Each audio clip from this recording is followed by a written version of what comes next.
Well, I'm back in the garage. Let me come up out here so you guys have context. This is welcome to Trucking with Fitz. Today, my wife's back. We're working on that little booger right there, and we're replacing bearings because I found gray hub oil, which is not the color of oil you want in there. Yeah. So yesterday we tore down most of the way. There was a couple questions I had, and there was some debating in the comment section. This is a Conmet hub. So this cone system is correct.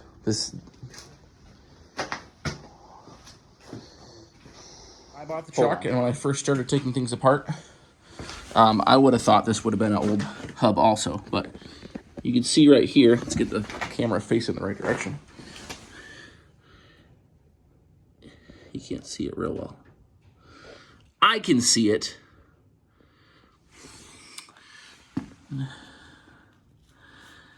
It says Conmet right there. So I know for sure it is. And now we all know it's for sure it is. It has Conmet, I forget what you call them, preloaded. Anyway, the cone is right. That is correct. I would have thought the same thing, but I already knew that this was correct. What else did I have to say? I don't know, but I already have the races out of there. Today, I just beat on them. There they are right there. They look gross now because they're on the ground, but nice mini sledge and something to get down in there is what we used. Last time I did this, I welded it, and it did help. There was debating in the comments about the best way to get these races out of there. I seem to think brute force myself, but you can take a welder, weld from edge to edge on a number of different places in there, and when you weld it, it shrinks. It shrinks the metal. I know. I agree with YouTube is awesome, is what I'm saying. I agree with him. I've done it before, and it works. It does shrink it and basically makes it fall out. The reason why I didn't do it this time, and what I think could have been a problem last time, is the welder that I have is a flux core welder. It's messy. And I remember when I did it, there was a lot of splatter. And I didn't like that, but I tried to clean it up the best I could. I'm starting to think that some of that slag, the splatter from the, what's it called? Insulating agent in that flux core wire was in there, got into the oil, and destroyed my bearing. That's what I think it was. So before I install anything right now, I'm going to go ahead and clean up as much as I possibly can. Like I said, I didn't weld it this time. So we shouldn't have that same problem, if it was our problem. So yeah, that's where we're at. We're cleanup stage. We already got the races out. The new races, you guys were talking about dry ice. One of you guys mentioned that. I've never used dry ice. I bet it would work really well. Only problem is I don't have dry ice sitting around. So the new races are currently in the deep freeze. Is where they are, and that's typically what I do anyway. It's not going to make them fall in, but it makes it a whole lot easier when they're just slightly smaller. So I'm going to continue cleaning this up. Hopefully we can get... I thought they were going to fight me more. The races weren't that bad today. They're tight. They're not spinning. But they weren't quite as bad as I thought they were going to be. So that's a plus. It's afternoon already right now. My morning did not go as planned. Big surprise there, right? I knew I was going to go down to Altoona to get the parts that finally came in. But instead of just going down there quick to Cat and grabbing him and coming back, I went down to Cat. I had my son with me because mom and daughter are... My wife and my daughter were at garage sailing spree thing. Anyway, so me and my son went down there. So it took a little extra time because I had to get him in and out, which is fine. And we stopped and we looked at bulldozers and stuff like that. We took extra time, is all I'm saying. And I had to go to Cat. Then I went over to Freightliner because Cat had the tube, the dipstick tube. Freightliner had the plugs. The plugs weren't... They gave me 2 plugs instead of a plug and an O-ring for the dipstick tube. So I went to Cat first, then I went to Freightliner, and then I had to go back over to Cat. And then my Suburban decided to tell me that it was low on oil. Last time I checked, it wasn't. I don't know. I don't know what's going on. I don't know when the last time I checked was, because my personal vehicles, I don't drive very often. Most of the time I'm driving the truck, so I pay bad attention to my personal vehicles. Anyway, long story short, I had lots of stops and took a lot longer. And now we're into the afternoon, and hopefully this can go smoothly and get it back together, and I can do the other things I need to do also.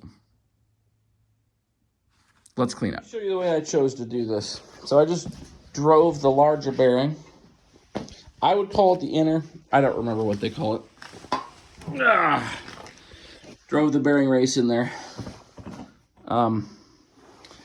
What I like to do is I'm sure there's a correct way to do it, and I don't do it. Whatever.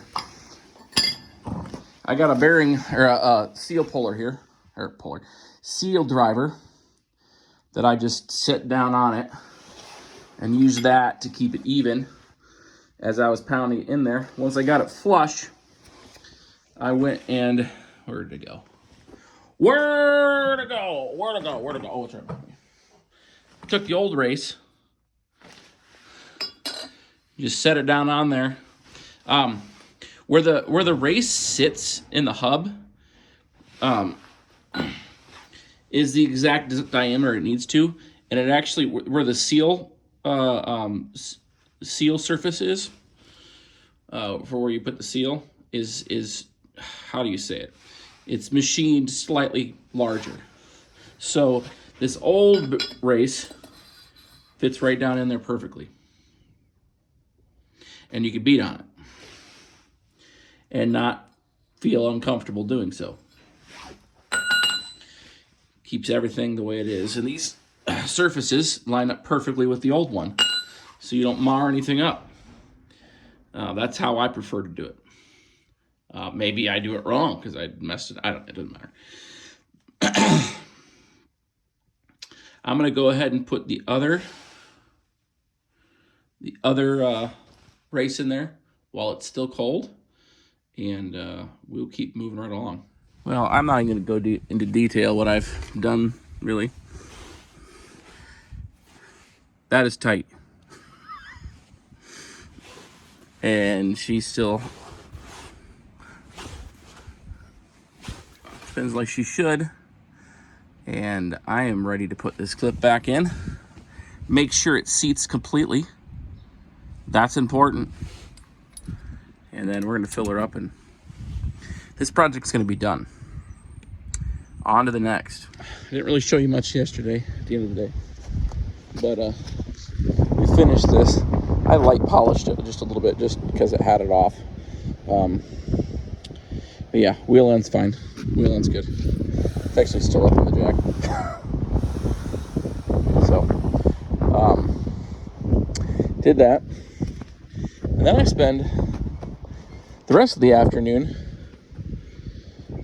poking at something, and I know there are definitely a number of you who are going to be like, that's not the right way to do it. Well, I know it's not the right way to do it, and it didn't work, so now I have to do it the right way. I am referring to my dipstick. It's broken off. I think I told you guys about that. I tried to get it out from the top side, and I'm sure you guys would have told me won't work. It didn't. I had a couple ideas based off some videos that I'd seen, and long story short, it didn't work, and at this point I probably have dropped crud down into the pan. So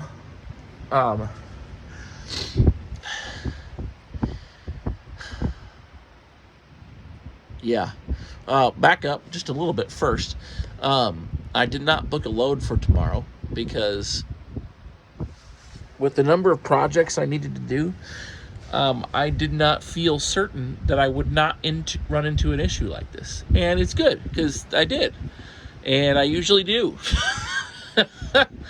So we're not working tomorrow. Well, we're not driving tomorrow, most likely. If we do, it'll be something in the afternoon. But probably not, because there's supposed to be some major storms come through my area tomorrow. I'm going to do this the right way. I don't feel bad that I tried doing it the wrong way first. I don't feel bad. I don't feel bad at all. But we're going to drop the pan. And, yeah, we're going to drop the pan. I already have the gasket. I actually got the gasket yesterday. Did I tell you about that? I don't know. I already have the gasket. The oil pan gasket. I have the... It doesn't look like I have a spacer, but I'm told I have a spacer. So some of you guys know better than I do. I've never had a cat oil pan off. So this will be my first time. I will probably end up getting my transmission jack and putting it over the sump here. And just putting a little bit of upward pressure. I think that's lopsided for weight, but while I unbolt the whole thing, I can have it pressed up. I think it'll probably hold there anyway because it's been on for a while, but at any rate, that's the plan. Plan is to drop the pan. So tomorrow morning I need to go get oil change material, get some oil and filter and stuff like that. So that's my plan. Right now I'm outside. This is Sunday now, if you're wondering. Yesterday was Saturday. We worked on that stuff yesterday, and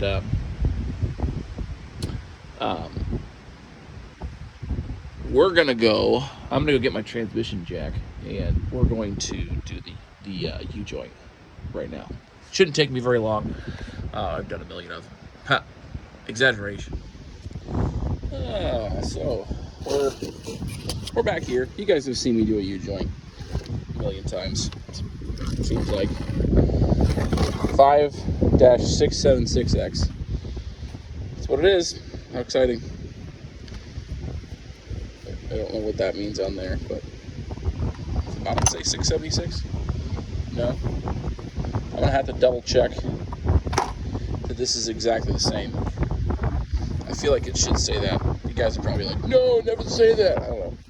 Sorry, that's not what she sounds like. It's not. But I'm gonna go ahead and take this apart, and if it's the wrong one, I'm gonna go get it tomorrow. It's not like it's a big deal, but I got my transmission jack. I'm gonna need that out here anyway tomorrow to lower my oil pan down, or at least hold it in place for a while on bolt. But we're gonna go ahead and pry this off, lower it down, and then I got this tool here that, if I even need it, might be able to just hit it with the hammer. But I've said this before, this is a Tiger tool, heavy duty U-joint puller, whatever you want to call it. You need one of these. If you own a semi-truck and you do your own work on it, you need one of these. I'm just saying that, you know. Anyway, let's get this done. Okay. It's on. Didn't take me very long at all. Probably 15 minutes, really? Half an hour? Half an hour. Got that done. I'm gonna grease the fifth wheel. I'm gonna clean up. Have to be honest, I still don't like how it still feels like it has a little binding. And I know that it's not the U-joint, because I felt it beforehand. I think there might be something off with the welded on yoke. That's what I think. I don't know.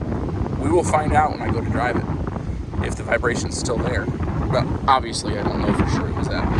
I don't know. I don't know what I'm talking about. But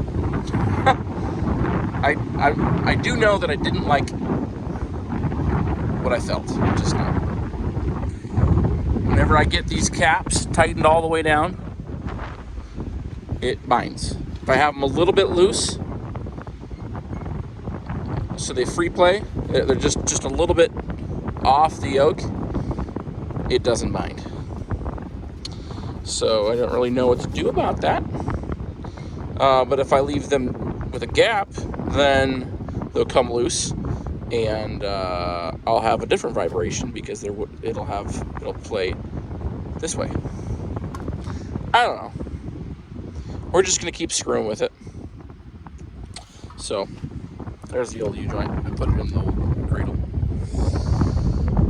So let me get cleaned up. That's all we're gonna do today. So I'm just gonna say goodbye. I will bring you along tomorrow, as I gotta go to Tyson's, and I might go to Napa, get the oil filter. I'm not gonna go to Des Moines to get a cat filter for oil filter. Yeah, I'm just not gonna do it. It'll be fine. If I was gonna have problems with one, it would have already happened. Anyway, I'm gonna shut up now. Thanks for watching as I piddle doing these little projects here. Tomorrow should be fun pulling that pan. We are going to inspect the crank while we're in there. We don't think it's actually that, but that's an added benefit of all this. Yeah, I wanted to wait until next weekend to do the oil change, because that's when it's due, but oh well. I don't have a dipstick tube, so I mean, I got to do something. I got to do it right. I can't. I got to do it right. Anyway, I said I was going to shut up before, but I didn't. I guess I will now. Comment down below, subscribe to the channel, hit the thumbs up button, and we'll see you in the next one.